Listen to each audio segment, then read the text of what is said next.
For those of you who think the sermon's going to be about the rapture, it's not. That comes later at dinner.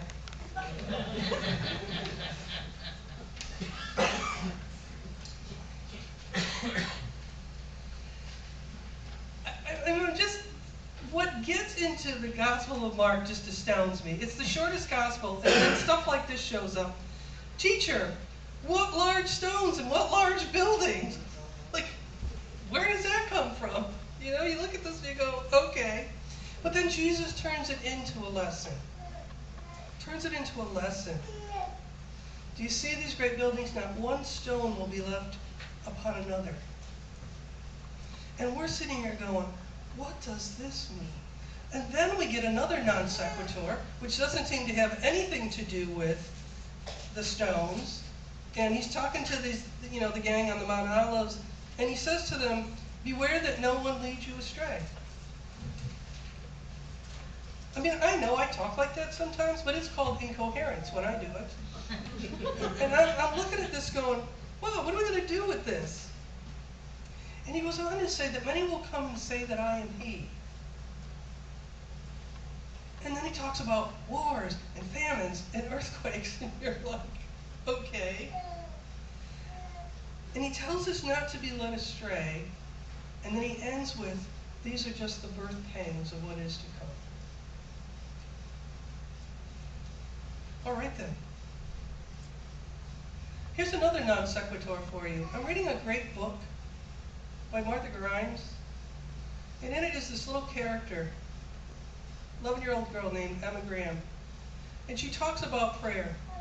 And she says, I wasn't raised Catholic. My mom sometimes goes to the Lutheran church, but I know the Catholics have this thing called the Rosary, and they say this Hail Mary prayer over and over and over, and it makes them feel better. And she said, but I wasn't raised Catholic, so my mom's a great cook, so what I say to myself over and over and over is, buckwheat pancakes, buckwheat pancakes, buckwheat pancakes. And that makes me feel all comfortable and good and holy inside. I'm like, all right then. So much for non sequiturs.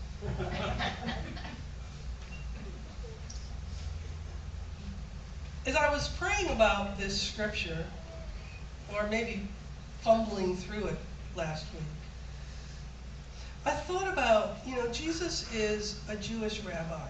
He's a first century Jewish rabbi. What would he be teaching his gang?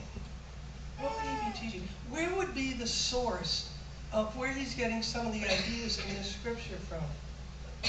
And I thought of the source for when I need inspiration or I need consolation. Where do I go in scripture? And I know we all go different places. Maybe some of us go to a ballpark, I don't know. But in scripture, one of the places that I go and I look for inspiration and consolation is the Psalms. And I thought, let me pick one of my favorite Psalms, like 139, and I'll do something with that on Sunday. And I thought, no, that's not right. So I went to Psalm 1, and I thought, there's something here that's informing today's scripture. For those of you who have the Psalms memorized, feel free to just read along with me. Nobody? Okay, Levi, I needed some help here. Blessed is the one who does not walk in step with the wicked, or stand in the way that sinners take, or sit in the company of mockers. Don't be led astray. Don't stand with the wrong folks. Don't sit with the wrong people. Don't listen to the wrong message. But whose delight is the law of the Lord, and who meditates on God's law day and night. And I know some of you have told me that, how you pray day and night, and you pray about the law of this God of ours. And the law in the Old Testament was different than it is now. And in the New Testament, in the Christian scriptures, there's only one law. There's only one commandment. And that is the law or the commandment, the law. So if we meditate upon that day or night, how can we be in the wrong company? How can we be standing on the wrong side or with those who are doing things that are harming others? That person is like a tree planted by streams of water, which yields its fruit in season and whose leaf does not wither. Whatever they do prospers. Now in the Old Testament, this would have been seen perhaps by many as a financial kind of thing, like they will prosper. You know, they will become richer than they are. But I think for us, when we think about what our riches are, it's not about money. And if that's what we're thinking, we need to look at it through the eyes of Jesus and know it's not about money. It's about standing with the righteous, standing where Jesus would stand, seeing people the way Jesus would see them, and knowing that because we are dropping pebbles in that stream that are rippling out into ways of love for people, that we are prospering in that way. And then the psalmist goes on to say, not so the wicked, they are like chaff that wind blows away. Wow. Therefore the wicked will not stand in the judgment, nor sinners in the assembly of the righteous. And I think this verse that ends the psalm speaks to us. For the Lord watches over the ways of the righteous. The ways of the wicked lead to destruction. There's no, even in this Old Testament psalm, which is ancient, there's no word of judgment about persons. It's just about the ways people have chosen to be and to act and to live out. And the psalmist says, but God stands and watches over the ways of the righteous. But the ways of the wicked lead to destruction. Not the wicked, but their ways, at some point, have to go away. And something new is birthed. Something new is birthed out of what had been havoc and what had been craziness. And I know some of us have felt that way in recent months.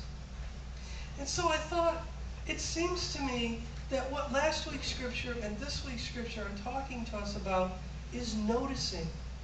What is it we notice in life? Do we notice anything when we get up? Do you notice this morning when you got up how your body felt? And I'm going to tell you, it's not just the aches and pains of us old folks, but Kendall was whining about how he had to do yard work with Lori yesterday and his body was aching today. So even the youngins. Oh, it's so funny. You know, and if you don't notice it, your body keeps talking to you till you do notice it. Did you notice another? Someone with whom you live, perhaps, and how their day began? How did their day begin? Did you notice it? I know not everybody lives with somebody, I get that. But for those who do, did you notice? Or were you in some fog? Because the only thing you noticed, there was no coffee brewing somewhere.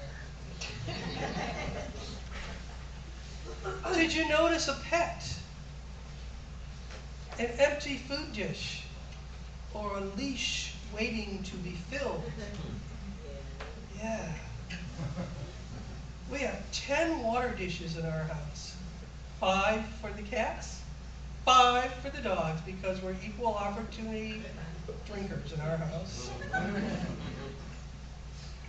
And sometimes when I have friends stay with little children, I'll pay the children to feed the water dish, fill the water dishes every day. 10 of them. And you know what I noticed this morning when I was filling them? That one of the cat's water dishes, one of the 5, was empty. And whoever had emptied it had pawed it off of its spot and into the room so that I would know to fill it. And I thought, this is amazing. But that's the kind of stuff that when we notice it, you all are laughing, but doesn't it make you smile inside to notice that stuff and to go, wow. And it was the last dish I filled. It was the fifth one, and they're all different spots. Some people in here can tell you they're all different spots. And as I'm filling it, I'm thinking, oh, what a bad mother I am. I bet this was the one dish they were really wanting filled. But, do we notice stuff like that? Were you up early enough? I know some of you were because you talked about it. Did you notice how night became day? Do you notice at night, at 3 o'clock in the afternoon, how day becomes night?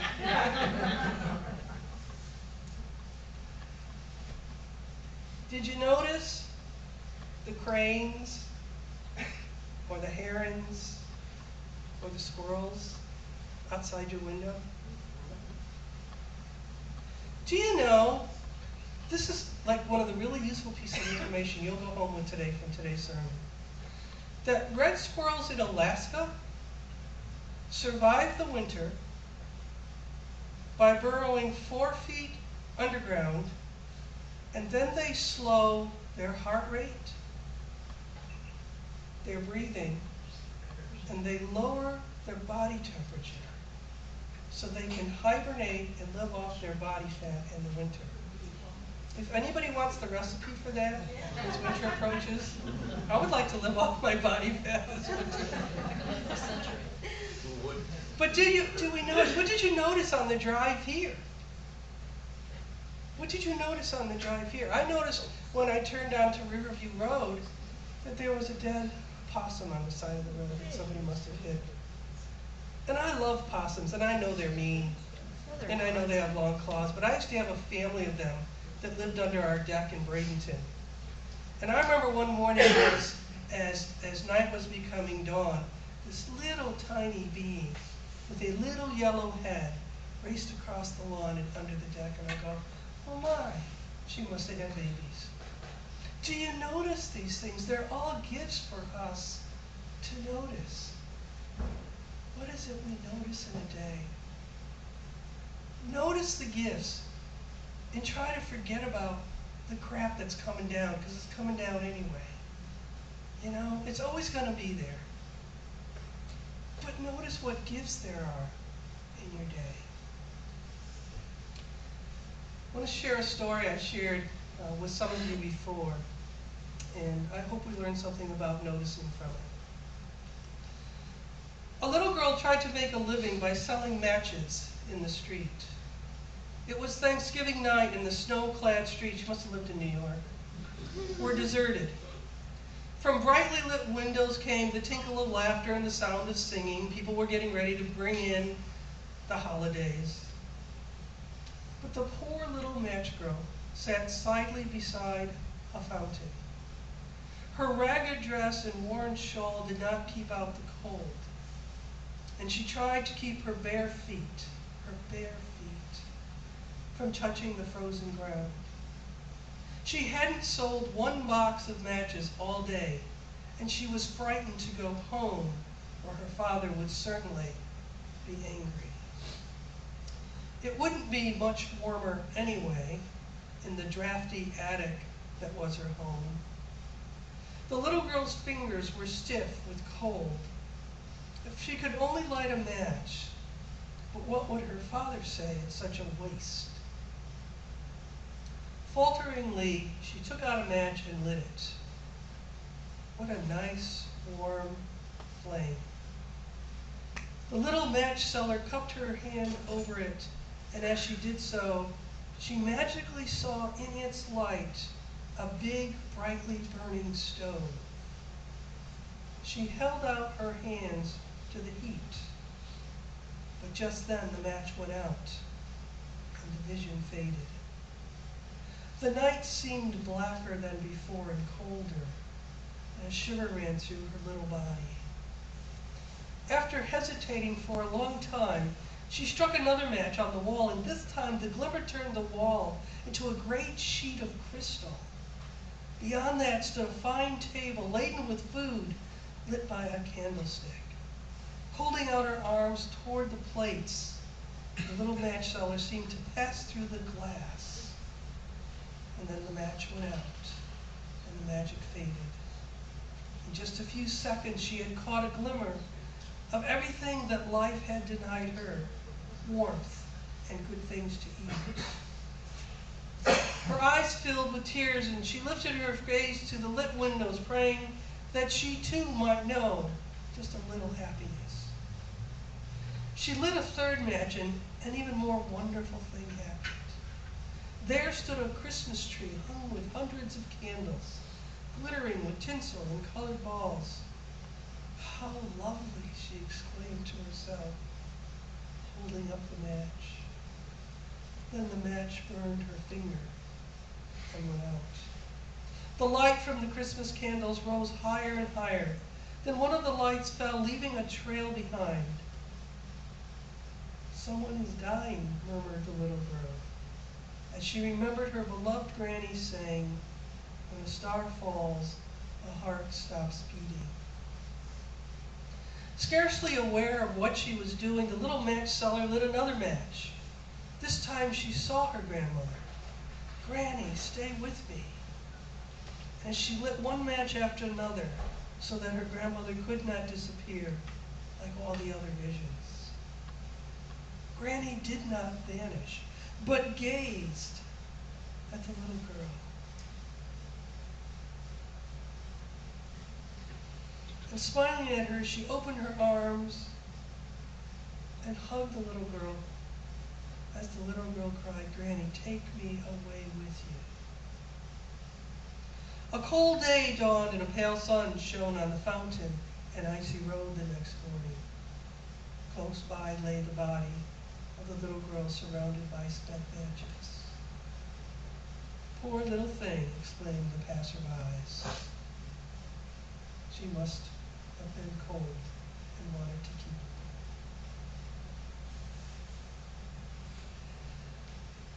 warm." I share this story because it reminds us to notice. To notice as those disciples with Jesus noticed whatever they noticed. To notice as we're called to notice by all the experiences of the day that we meet each morning anew. And so I pray that we not be led by false prophets, by those claiming to be from God or even to be God. That we not fear natural disasters like earthquakes or wildfires or even wars, thinking that the end is near, when it is a new beginning for us to find ways to help those affected by such disasters and such violence, whether natural or human-made. Instead, let us believe in the God who loves us enough to walk with us. To walk with us.